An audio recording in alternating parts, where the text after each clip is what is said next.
DD news.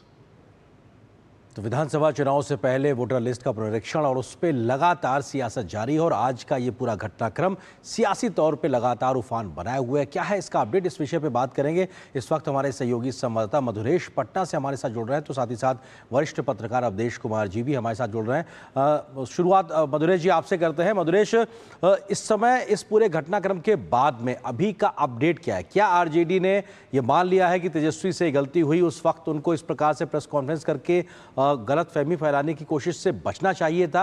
अभी इस वक्त आरजेडी का स्टैंड क्या है? देखिए, सबसे पहली बात तो ये है कि आरजेडी ने एक बड़ी गलती कर दी है। जो तेजस्वी यादव की टीम थी उसने आनन फानन में एक बड़ा प्रेस कॉन्फ्रेंस करा दिया और जिसके बाद से एक दूसरा मामला निकल करके आ गया। अब सवाल ये उठ रहा है कि क्या सच में तेजस्वी यादव के पास 2 वोटर आईडी कार्ड थे, एक जिसका नंबर उन्होंने जारी किया है और दूसरा वो जिसपे जो उन्होंने चुनाव आयोग को 2020 के चुनाव में जो शपथ पत्र भर करके दिया था उसमें जो नंबर डाला है वो कंप्लीटली अलग है और चुनाव आयोग ने उसी को उनका वोटर आईडी कार्ड मानते हुए 416 नंबर सीरियल नंबर जो जारी किया है वो उन्होंने बताया है। अब ऐसे में राजद के पास में बड़ी दुविधा की स्थिति है और राजद के जो नेता हैं अभी जरा शांत दिख रहे हैं, लेकिन इस पूरे घटनाक्रम पे जो एनडीए के नेता हैं वो लगातार हमला कर रहे हैं। उप मुख्यमंत्री से लेकर के प्रवक्ता तक जो है वो तेजस्वी यादव से तीखे सवाल पूछ रहे हैं कि आखिर विपक्ष क्यों चाहता है कि एसआईआर की जो प्रक्रिया है उसको बदनाम की जाए, उसके बारे में भ्रम फैलाया जाए। बिहार में जब मानसून सत्र चल रहा था तो पूरे मानसून सत्र की जो कार्रवाई थी वो विपक्ष ने चलने नहीं दी, सिर्फ और सिर्फ एसआईआर को लेकर के हंगामा होता रहा। ऐसा ही हंगामा सदन में भी देखने को मिल रहा था। अब ऐसे में बड़ा सवाल तेजस्वी यादव के सामने है कि वो अब क्या करते हैं, क्योंकि उनके पास कहीं ना कहीं 2 वोटर आईडी कार्ड होने का जो दावा है वो सच साबित होता हुआ दिख रहा है। बिल्कुल मधुरेश, आप बने रहिए हमारे साथ में। वरिष्ठ पत्रकार अवधेश कुमार जी भी हमारे साथ जुड़े हुए। अवधेश जी, आरजेडी कहें या विपक्ष कहें, एसआईआर को लेकर लगातार बदनाम करने की जो कोशिश, साजिश या एक रणनीति कहा जाए, उसको तो आज तरीके से उल्टा पड़ता हुआ दांव दिखाई पड़ रहा है आरजेडी के लिए खासतौर से। नहीं, उल्टा पड़ता हुआ दाव तो आपने छोटा शब्द कह दिया है। कल्पना करिए कि अगर चुनाव आयोग संवैधानिक संस्था नहीं होती और जिस तरीके का दुष्प्रचार चुनाव आयोग की भूमिका को लेकर के देश में हो रहा है और उसके बाद तेजस्वी यादव जी जिस ढंग से झंडा उठाए हुए हैं, विधानसभा तक में उन्होंने चुनाव आयोग को भाजपा का एजेंट और न जाने क्या क्या कहा जी। राहुल गांधी जी ने कितनी बड़ी धमकी दी चुनाव आयोग को। और अब आप देखिए कि तेजस्वी जी ने जो कुछ भी आज किया है, क्या किसी राज्य में विपक्ष का नेता उप मुख्यमंत्री रह चुके हो, जिनकी सरकार रह चुकी हो, क्या इस ढंग से देश में संवैधानिक संस्था के बारे में झूठ फैलाने का अपराध कर सकता है? अगर चुनाव आयोग संवैधानिक नहीं होता तो अभी तक तो इन पर मुकदमा दायर किया जा सकता था ना, कि भाई ये जानबूझकर जो झूठ फैला रहे हैं, ये तो एक प्रकार से क्रिमिनल कंस्पिरेसी का मामला हो जाता। लेकिन चुनाव आयोग फिर भी एक सीमा में रख के बता दिया कि भैया आपका वही है जो पशु चिकित्सालय का पुस्तकालय लाइब्रेरी वाला मतदान है, वही है, केवल मतदान की क्रमांक संख्या वो बदल गया। इतना ही अंतर है, उसका नाम बदल गया है, नए बूथ और बन गए होंगे। लेकिन अगर ये 2 वोटर आईडी वाले 2 जगह के एड्रेस पर अगर है, अभी इसके बारे में मुझे कंफर्म नहीं है, जैसा हमारे संवाददाता भी बता रहे हैं, चारों तरफ आ रहा है, तो ये तो फिर तो इसके बाद तो चुनाव तक रद्द हो जाता है आदमी का, इसमें जेल हो सकती है, इसमें फाइन है, इसमें बिल्कुल। इतने बड़े नेता ही नहीं सर, उप मुख्यमंत्री रहे हैं बिहार के, इतने बड़े नेता नहीं, उनका कद और बड़े तमाम नेताओं से बड़ा है। उस लिहाज से ये समझ में आना बड़ा जरूरी है कि आखिर ये 2 एपिक का मामला क्या है। मधुरेश भी हमारे साथ बने हुए। मधुरेश, सवाल यही है, इस मसले को लेकर जब एक तरीके से उल्टा दांव पड़ता दिखाई पड़ रहा है आरजेडी पर, तेजस्वी पर, तो ऑफिशियली अनऑफिशियली क्या कह रहे हैं आरजेडी वाले? कुछ अगर सुगुआहट सुनने को मिल रही है इस पूरे मामले पर 2 एपिक को लेकर? हाँ बिल्कुल, देखिए कहीं ना कहीं अब आरजेडी जो है वो बैकफुट पे जाते हुए दिख रही है। हालांकि जो उनके प्रवक्ता हैं, जो नेता हैं, अभी आधिकारिक रूप से कोई बयान देने से बच रहे हैं और लेकिन जो उनके जो पार्टी के जो नेता प्रवक्ता हैं उन्होंने अनाधिकारिक रूप से ये कहा कि अभी जो उन्हें इंस्ट्रक्शन मिला है, अभी वेट एंड वॉच के लिए उन्हें इंस्ट्रक्शन मिला है पार्टी की तरफ से, इसलिए वो अभी बैकफुट पे हैं। अब आगे क्या रणनीति बनानी है, आगे क्या करना है, ये तेजस्वी यादव जो उनके सलाहकार मंडल है उनके साथ में डिसाइड करेंगे। उसके बाद हो सकता है कि कल फिर से एक प्रेस कॉन्फ्रेंस तेजस्वी यादव कर सकते हैं। इस बीच जो तेजस्वी यादव है उन्होंने एक दूसरा भी ट्वीट करके आरोप लगाया है। उन्होंने कहा कि पहले चुनाव आयोग ने कहा था कि जिन लोगों के नाम डिलीट किए जाएंगे उनका अलग से लिस्ट जो पॉलिटिकल पार्टीज हैं उनको दिया जाएगा। इसको लेकर के भी चुनाव आयोग ने क्लियरिफिकेशन दिया है। 24 जुलाई को ये जो था जो लिस्ट था, डिलीशन का जो लिस्ट था वो उपलब्ध करा दिया गया है और इसके साथ ही जो लिस्ट दी गई है, जो इलेक्टोरल रोल की जो लिस्ट है उसमें भी कहीं ना कहीं इंडिकेशन दिया हुआ है कि किस जिले में कितने लोगों का नाम डिलीट हुआ है। तो इसमें पॉलिटिकल पार्टीज को कोई परेशानी नहीं होनी चाहिए, ऐसा चुनाव आयोग का कहना है। ठीक है अवधेश जी, सवाल एक ये भी है कि चुनाव आयोग ने जो बयान जारी किया, जिस अगर आपके शब्दों में कहें तो बहुत सदे हुए तरीके से इन सब तमाम बातों को कहा। अवधेश जी, सवाल ये है कि 24 घंटे में किसी भी राजनीतिक दल ने एक भी संशोधन, एडिशन या डिलीशन को लेकर कोई भी दावा नहीं किया है और 65 लाख लोगों के नाम कटने का हाय तौबा तमाम मच रही है। 24 घंटे में एक भी नहीं, ये भी तो अपने आप में दिखाता है कि साहब आप बहुत कुछ कह रहे हैं लेकिन जमीन पे क्या सच्चाई वो है या नहीं। अवधेश जी, ये तो इस समय आप देखिए ना, माननीय नेता प्रतिपक्ष, ये भाषा का प्रयोग चुनाव आयोग ने किया और राहुल गांधी जी के प्रभाव में तेजस्वी यादव जी चुनाव आयोग के बारे में कैसी भाषा बोल रहे हैं। अगर मैं पूछता हूं, मनुष्य का काम है, बीएलओ है, हो सकता है किसी का छूट भी जाए। मैं आपको ये नहीं मानता हूं कि 100% हम सब लोग मनुष्य हैं। हम जब काम करते हैं तो हमारे काम में कई त्रुटियां रह जाती है, रह सकती है। मतदाता सूची बनाने में मान लीजिए कुछ नाम छूट भी जाएंगे तो आप क्या चुनाव आयोग को क्रिमिनल बना देंगे? क्या चुनाव आयोग को बताएंगे कि ये भाजपा का एजेंट है, भाजपा को वोट जिताने का काम करता है? क्या आप इस पर से आरोप लगाएंगे कि देखो हमारा ही नाम नहीं डाला है? और इस ढंग से जनता के अंदर चुनाव आयोग के खिलाफ भी आप गुस्सा पैदा करेंगे जो राहुल गांधी जी कर रहे हैं? अभी तक नहीं गया है, ये बात तो सच है। पहले भी मैं कह रहा हूं कि जितना हंगामा हो रहा है कहीं कुछ तो बताए ना कि भाई जो बूथ लेवल ऑफिसर जो गए हैं वो कहीं किसी से दुर्व्यवहार किए हो, किसी का नाम अंकित करने से छोड़ दिया हो, किसी का कागज लेने से मना, यही सब में गलती हो सकती है कि भाई मना कर दिया हो, कुछ कर दिखाओ तो जब आज तक आपने दिखाया नहीं है। अब समस्या ये है चूंकि आपने चुनाव आयोग के विरुद्ध एक स्टैंड ले लिया हुआ है, स्टैंड लेके पूरी सीमा तक आपने जो है धरना प्रदर्शन और घेराव तक करने के कर दिया हुआ है और अब आप गलत साबित हो रहे हैं।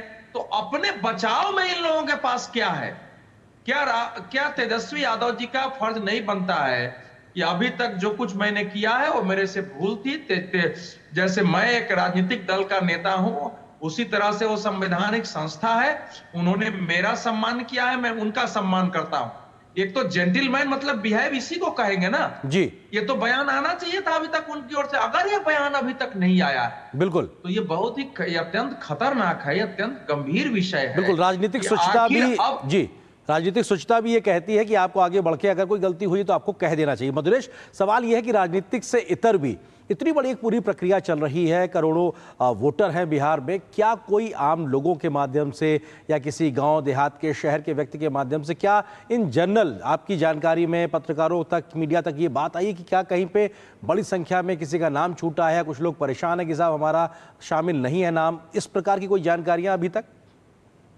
नहीं, देखिए अभी 24 घंटे बीते हैं और अभी तक ऐसी कोई जानकारी कहीं से मिली नहीं है कि किसी व्यक्ति का नाम छूट गया हो और डिलीट हो गया हो और वो पात्र मतदाता है लेकिन फिर भी डिलीट हो गया, ऐसी कोई जानकारी मिली नहीं है। लेकिन अगर किसी व्यक्ति का नाम छूट भी गया है, किसी भी गलती से, बीएलओ की गलती से छूट भी गया है, तो उसके लिए बाकायदा कैंप्स लगाए जा रहे हैं। चुनाव आयोग अगले 1 महीने तक लगातार 30 दिन कैंप लगा रहा है जो सुबह 10 बजे से शाम 5 बजे तक चलेगा। इसमें एक दिन भी छुट्टी नहीं होगी, किसी त्योहार के दिन भी यह बंद नहीं होगा कि अगर व्यक्ति पात्र है तो उसे सिर्फ फॉर्म भरना है, डॉक्यूमेंट्स लगा करके देने हैं, जो अगला फाइनल लिस्ट पब्लिश होगा उसमें उसका नाम आएगा। इसके साथ ही चुनाव आयोग ने दूसरी फैसिलिटी भी दी है कि अगर आप ऑनलाइन करना चाहते हैं तो आप घर बैठे भी ऑनलाइन फॉर्म भर सकते हैं, ऑनलाइन दावा पेश कर सकते हैं। अगर आपके फॉर्म भरने में कोई परेशानी है, बीएलओ से आप परेशान हैं या किसी भी तरह, आप सीधे डीएम को कंप्लेन कर सकते हैं। डीएम के पास आपकी सुनवाई नहीं होती, आप सीधे चुनाव आयोग को कंप्लेन कर सकते हैं। इतनी सुविधाएं चुनाव आयोग आयोग दे रहा है मतदाताओं को, इसके बाद भी कोई शिकायत होने की संभावना मुझे नहीं लगती है। और जहां तक बात करें बीएलओ से गलती होने की, तो जी। जो बिहार सरकार के बीएलओ थे उसके अलावा बीएलएस भी काम कर रहे थे। 1,60,000 बीएलएस थे जो 12 पॉलिटिकल पार्टीज के प्रतिनिधि थे, कार्यकर्ता थे, और वो इस एसआईआर की प्रक्रिया में लगाए गए थे। बिल्कुल, और वो सारे लोग वहां मौजूद थे पूरी प्रक्रिया के दरमियान, और ये अपने आप में 1,60,000 राजनीतिक दलों की ओर से जो कार्यकर्ता एजेंट के तौर पे वहां मौजूद थे, उनकी मौजूदगी में सारी पूरी प्रक्रिया हुई। अवधेश जी, सवाल ये भी है, 90 के दशक में जब बिहार के चुनाव को लेकर किस प्रकार की तस्वीर और बूथ कैप्चरिंग जैसी तमाम तस्वीरें आया करती, तो उस वक्त भी टीएन शेषन ने एक बड़ा अभियान चला के एक शुद्धिकरण का काम किया था। ऐसा ही इस वक्त एक बड़ा अभियान कहा जा सकता है, एक प्रक्रिया कही जा सकती है। उस वक्त लालू प्रसाद यादव सबसे ज्यादा विरोध करते नजर आए थे, इस वक्त आरजेडी की कमान में तेजस्वी करते नजर आ रहे हैं। क्या कमोवेश वही स्थिति एक तरीके से दोहराती दिखाई पड़ रही है? वो तो टीएन शेषन और लालू जी के बीच लड़ाई में ऐसी स्थिति पैदा हो गई कि राष्ट्रपति शासन लागू हो गया। मतलब वो ऐसी स्थिति पैदा हो गई थी, क्योंकि देखिए हम लोगों ने, मेरे से आप पूछे, मैं तो उसका गवाह हूं ना, कैसे हमारे यहां बूथ लूटे जाते थे। 4-5 को लठैत आ सकते हैं, 2 गोली चलाने वाले आ सकते हैं, 2 बार ऊपर गोली चलाया, 8-10 लोगों को 2-4 थप्पड़ मारा, एक आध लाठी शरीर पर मारा, लोग भागे, और उसके बाद बैलेट लिया और उसको ठप्पा मार रहे। दोनों तरफ के कांग्रेसी भी मारते, 2 ही पार्टी थी जी। पहले कांग्रेसी करते थे, बाद में कांग्रेसी कमजोर हुए, आरजेडी आ गई तो आरजेडी करने लगे। पहले बिहार में चुनाव के अपराधियों और बाहुबलियों के वर्चस्व में सौंपने की भूमिका कांग्रेस ने निभाई, सारे नेता क्रिमिनल पालने लगे। लालू जी आए तो धीरे धीरे उन्होंने अपनी ओर उन क्रिमिनलों को किया, और फिर वो वही काम करने लगे। ये स्थिति बिहार के चुनाव की थी जी। अब चुनाव में बहुत सारे, अब तो आज के जो लोग हैं उनको पद देखा ही नहीं है ना कि चुनाव कितना डरावना होता था, कि लोगों को बूथ छोड़ के जान बचाने के लिए भागना पड़ता था, कोई सुरक्षा नहीं होती थी, वहां एजेंट बेचारे की कोई सुरक्षा नहीं होती थी, जो अलग से कर्मचारी जाते थे, मतदान अधिकारी, मतदान कर्मचारी, उनकी सुरक्षा नहीं होती थी, डर के मारे चुपचाप रहते थे, बोल दिया था कि हम छाप रहे हैं। कई जगह तो ऐसा हुआ कि थोड़ा बहुत विरोध हुआ तो यह होता था कि ठीक है 20 बैलेट निकालो, 16 हम अपना मारेंगे, 4 आपके लिए मार देंगे। लेकिन मौजूदा हालात में जब शुद्धिकरण हो रहा है तो भी विरोध उसी दल के द्वारा दिखाई पड़ रहा है। मेरा सवाल ये भी है, मैं जो ये कह रहा हूं कि देखिए ऐसा है कि जब पेपर वगैरह लाना है उसमें थोड़ी दिक्कत लोगों को हो रही, वो दिक्कत होगी, और उसमें भी अभी फाइनल लिस्ट आता है तो किसी जेन्युइन आदमी का छूटता है तो उस पर पुनर्विचार होना ही चाहिए, बिल्कुल। लेकिन ये तरीके से हो सकता है बात से। इसके लिए मैं ये कह दूं कि चुनाव आयोग बीजेपी को जिताने के लिए काम कर रहा है, यानी जो मृतक 22 लाख लोगों का नाम हटा है वो सारे बीजेपी के ही वोटर थे जी। और जो 32 लाख लोग राज्य छोड़ के अस्थायी रूप से बाहर चले गए हैं वो बीजेपी के ही वोटर रहे होंगे। जो 7 लाख लोग 2 जगह नाम है वो बीजेपी के ही वोटर रहे होंगे, इनके रहे ही नहीं होंगे। तो इस प्रकार का राजनीतिक दलों के नेता इतनी गैर जिम्मेवार बात करते हैं, कोई जिम्मेवारी है कि नहीं है इन लोगों को? बिल्कुल, ये बिल्कुल जी, बिल्कुल ये बहुत महत्वपूर्ण है। जिम्मेदारी के ओहदे पे बैठ चुके तमाम लोग अगर जिम्मेदारी पूर्ण व्यवहार नहीं करेंगे तो समाज में, देश में गलत संदेश जाता है। मधुरेश, सवाल ये भी है कि इस पूरी प्रक्रिया के तहत जुलाई से अक्टूबर के बीच में 18 वर्ष पूरे कर रहे बिहार के युवाओं को जोड़ने की प्रक्रिया फॉर्म 6 के माध्यम से भी चल रही है, और इसी 24 घंटे में, कल से लेकर आज तक के 24 घंटे में 2 से 3 हजार युवाओं ने खुद का नामांकन करने का आवेदन भी दिया है। तो ये भी दिखाता है कि पूरी प्रक्रिया में एडिशन का प्रक्रिया भी जहां पूरी तरीके से चल रही है, अगर कोई जेन्युइन व्यक्ति है तो वो भी एक आ सकता है, उसके लिए पूरे दरवाजे खुले हुए हैं अभी। मधुरेश, हाँ बिल्कुल, देखिए अगर आप डिलीशन की बात कर रहे हैं, अगर आपको लग रहा है कि 65 लाख जो मतदाता हैं उनके नाम डिलीट किए गए हैं, तो एक लंबा ड्यूरेशन हुआ है जिसमें लोगों की मृत्यु हुई है, लोग एक स्थान को छोड़ के दूसरे स्थान पर रहने के लिए चले गए हैं। लेकिन दूसरी तरफ आपको यह भी देखना चाहिए कि बड़ी संख्या में युवा वर्ग तैयार है, बिहार युवाओं का राज्य है, एक बड़े संख्या में युवा हैं जो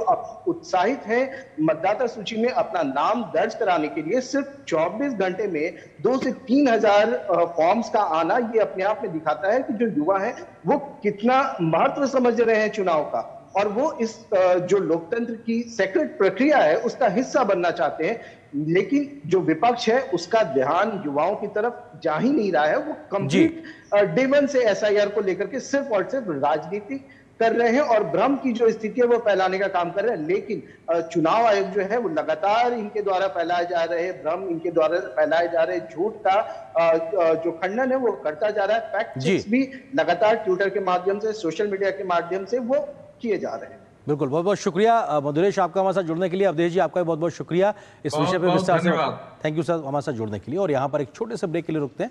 ब्रेक के उस पार जब वापस आएंगे तो खबर दिखाएंगे कि राहुल गांधी ने अरुण जेटली को लेकर क्या दिया है बेतुका बयान और कैसे उस पर सियासत गर्मा गई है।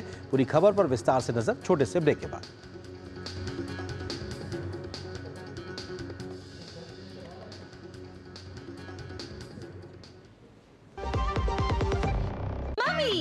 भूख लगी। ये 1 मिनट में नहीं 4 मिनट में आएगा। थोड़ा वक्त लगेगा पर सेहत